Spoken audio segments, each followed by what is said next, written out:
지역 일간지에 올라온 주요 기사를 살펴보는 신문 토파보기 시간입니다.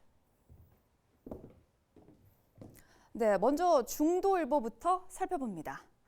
충청권 4개 시도가 추진 중인 특별지방자치단체 연내 출범 기사입니다. 행정안전부는 최근 특별지자체를 설치 기준이 되는 규약을 조건부 승인한 데 이어 관련 내용을 충청 4개 시도관보와 홈페이지에 고시했는데요. 특별지자체가 맡을 공동사무는 모두 21개로 도로망, 철도망 구축과 광역철도사업 건설 운영, 산업발전 선도사업 육성, 연구개발 혁신체계 구축 등에 힘을 모으게 됩니다. 전국에서 특별지자체가 설치 승인된 것은 이번이 처음으로 충청권 메가시티 구축에도 탄력을 받을 것으로 기대된다고 신문은 보도했습니다. 다음은 대전일보입니다. 충청권 4개 국가산단 조성 속도 낸다는 소식 전했습니다. 정부가 국가산단 조사 기간을 대폭 단축시킨 신속 예타를 적용하기로 하면서 해당 지자체들은 올 하반기 통과에 행정력을 집중한다는 방침인데요. 대상 국가산단은 대전 나노 반도체 국가산단, 충남 천안 미래 모빌리티 국가산단, 충남 홍성 내포 신도시 미래 신산업 국가산단, 충북 오송 철도 클러스터 국가산단 등입니다. 천안 미래 모빌리티 국가산단은 서북구 성안읍 일원 416만 9천 제곱미터 부지에 반도체와 디스플레이, 2차 전지 등 산업을 육성한다는 계획입니다. 올 여름에도 폭염이 예상됩니다. 온열 질환 대비가 요구되고 있는데요.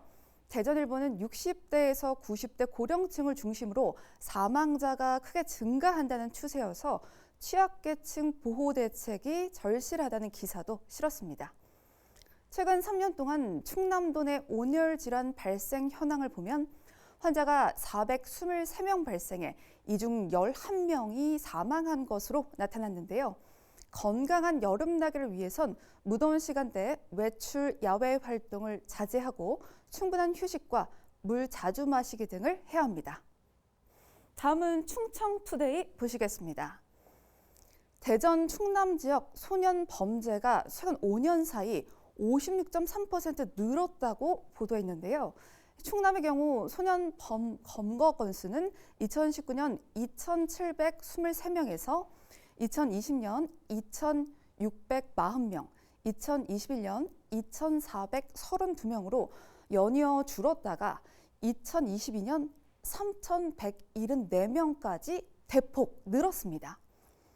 소년부 송치된 촉법 소년도 2019년 372명에서 2022년 684명으로 2배 가까이 증가해 지역사회의 관심이 요구된다고 밝혔습니다. 신문은 또 충남도의 문화누리카드 이용률 제고를 위한 적극적인 대책이 요구된다는 기사를 게재했는데요.